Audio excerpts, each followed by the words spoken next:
have two walls where you can overlook the road leading in and out of the city, because I'm on the outside of the wall there. Along there. I presume that gate has been added more recently to allow vehicle traffic.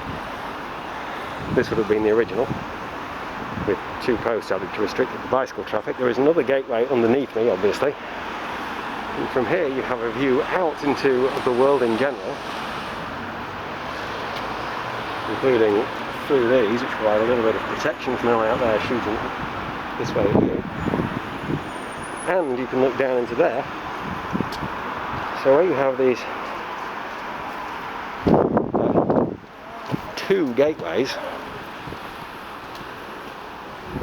presumably there is a giant portcullis in here, as there was in the previous tower. There's also that gateway, which doesn't have room for a portcullis, does have room for some kind of doors. It also means that anybody who wants to get in has to come through that and then be down here with no cover at all while they wait to get in through there. So if they want to attack, well, you can actually see the gate. Attack that, then they have to deal with the fact that you're shooting downwards into the backs of their heads and necks while they do it. It may not be obvious here, but camera at eye level for me, and up a step. Yeah. Chin height, collarbones, about heart level, solar plexus height. That is not a particularly large doorway. Although it's not small enough to indicate that people back then were small enough to have used the miniature towers on one of the gates, the wall towers back near the station. There was a chap who apparently knows about this stuff, said that was a Victorian addition. The Victorians thought that, well, obviously the walls do get damaged. They were damaged during the Civil War, as I mentioned. It was, he said 1644, I think, as in Cavaliers and Roundheads, Cromwell, that lot. And the Victorians thought to repair the wall, but Victorians being Victorians, they thought, well, it should have a tower here and it should have arrow slits in, and they put one of them up with the arrow slits facing into the city rather than out towards the rest of the world. And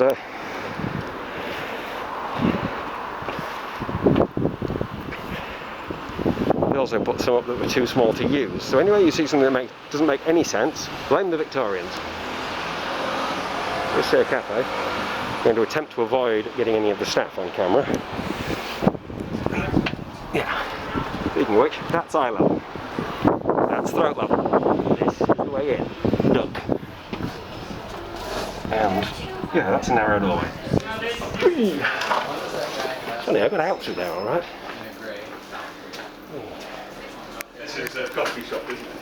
There's your phone, go there. Okay. And then Libby, the other one, I think he went upstairs. Upstairs, give way to people coming down, and also mind your head, it does say that. But, well, it has one of them.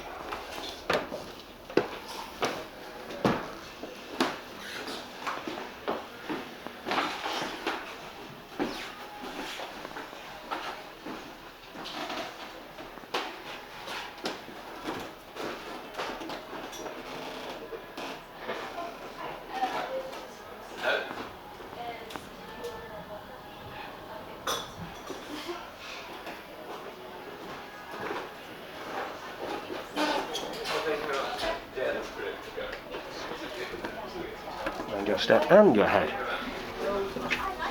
Hey.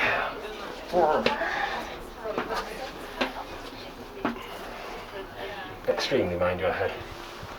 That is seriously low.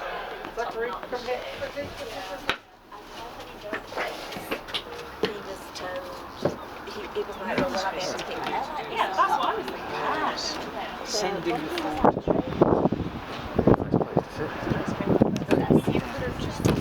There was a bit